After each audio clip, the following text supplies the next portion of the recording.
자, 여기다 짓는다는 거예요. 그러니까 김포 신도시의 규모가 이렇게 커지는 거야. 일단 유치가 여기다라고 보시면 될 것 같아요. 자, 여기다 짓는데 김포 신도시의 문제점은 교통이잖아요. 지하철이 없는 데가 김포 신도시잖아요. 뭐 경전철은 이번에 들어왔긴 한데 경전철이 뭐 규모가 작다 보니까 그것 가지고 불만이 많았었거든요. 그래서 이제 GTX-D도 앞으로 건설하겠다고 했는데 뭐 사업성이 그렇게 있지가 않잖아요, 지금. 자, 그 와중에 김포 신도시 2를 넣은 거예요.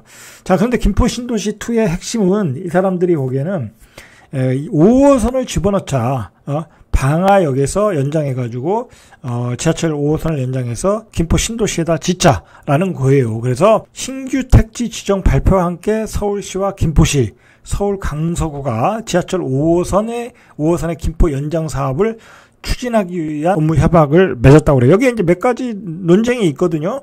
이제 그 종점을 연장을 해야 되는 거잖아요. 그러면 건설 폐기물 처리업체도 이전을 해야 된다라는 거야. 그래서 지자체들이 업무 협약을 했다라는 거예요. 그동안 이게 협약이 안 돼가지고 5호선 연장이 추진이 안 됐거든요.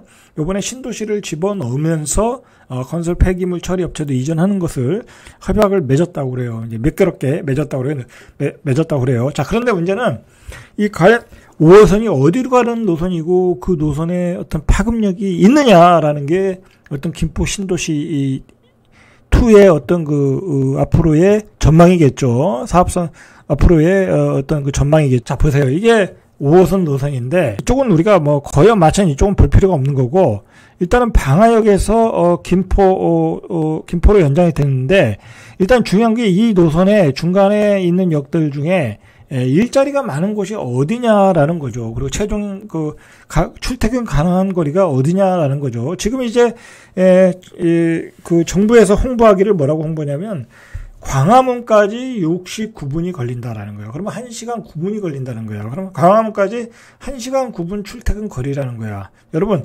광화문까지 1시간 9분이라는 거리가 여러분들 생각에 광화문에 출퇴근하시는 분이 거기 가서 살고 싶겠어요?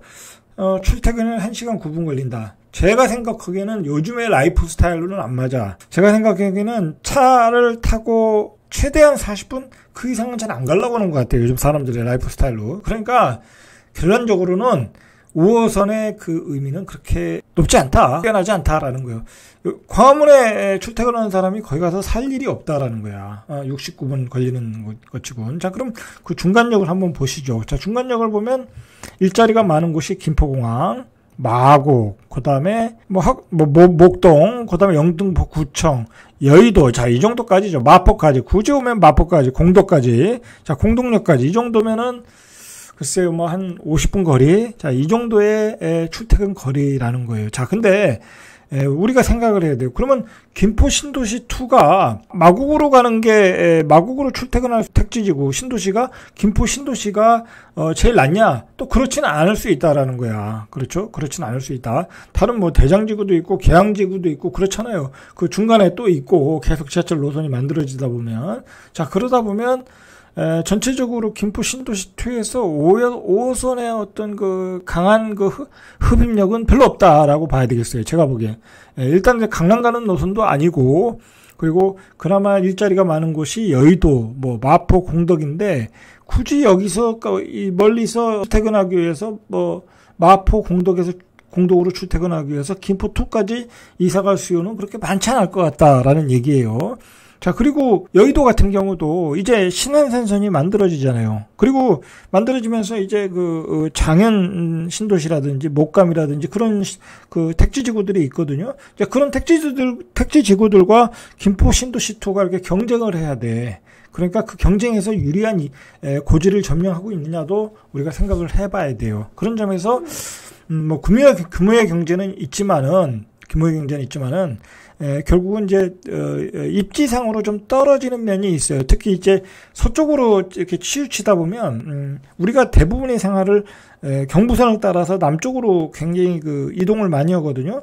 그럼 서쪽으로 치다 보면 그런 점이 불편한 거야. 어디 이제 전국을 갔다가 오는 거리로 보면 굉장히 선호하는 지역은 아니야. 서쪽이나 일산 쪽은. 그런 점에서는 오히려 남쪽이 경부선 라인이 훨씬 유리하거든요. 그럼 그런 점에서는 또 떨어진단 말이야. 그러니까 이게 이것저것 생각해 보면 우리가 그 도시의 경쟁력을 알 수가 있어요. 이거 참 어려운 얘기인데 언제 개통되냐면 이제 발표하기를 2024년 광역교통 시행계획을 반영해서 예비 타당성 조사를 하겠대요. 2023년이면 내년에 예비 타당성 조사를 하겠다. 그래서 기본계획 수립 절차를 거치겠다. 그리고 연장 노선 개통 시기는 김포 한강2 입주 예정 시기인 2030년, 2031년이 목표다. 그러니까 이제 한강 신도시의 그 입주 시기를 2030년으로 잡는데 뭐 이 시기가 되진 않겠죠. 항상 늦춰지니까. 뭐 실제로는 한 5년 정도는 3년에서 5년 정도는 늦춰진다고 봐야 되겠죠. 그러면 개통 시기는 2035년 이후라고 보셔야 돼. 그렇게 보셔야 돼.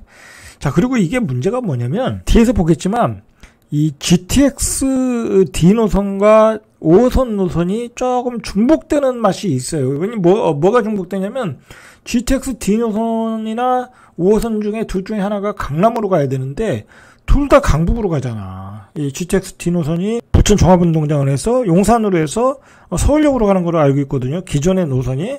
자, 그럼 이 노선도 나중에 수정될 가능성은 있어요. 가능성이 있는데 일단은 두 노선이 겹친다라는 거예요. 두 노선이. 둘 다 강북으로 가면 별 의미가 없다라는 거예요. 별 의미가 없다. 보시면은 이게 GTX 노선이잖아요. 계양역을 거쳐서 부천 종합운동장으로 해서 용산역으로 해서 서울역으로 가는 노선으로 잡았단 말이에요.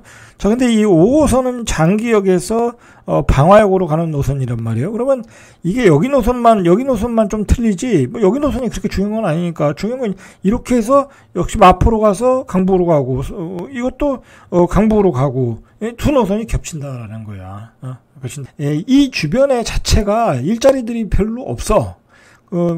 순 베드타운이지. 그렇잖아요. 이 김포 신도시, 검단, 그리고 여기 원당, 뭐 이런 데가 다 베드타운이잖아요. 물론 인천에 일자리가 있는데 인천은 또 인천대로 주거지가 있으니까. 자, 그렇다 보니까 아파트 공급은 많은데 어떤 일자리 수요가 모자라는 지역이라는 거야. 그런 점이 좀 한계다라는 거예요. 광화문까지 69분. 자, 광화문까지 걸리는 시간이 현재 90분이라는 거야. 근데 69분으로 단축한다. 이거 별 메리트가 없다라는 거죠.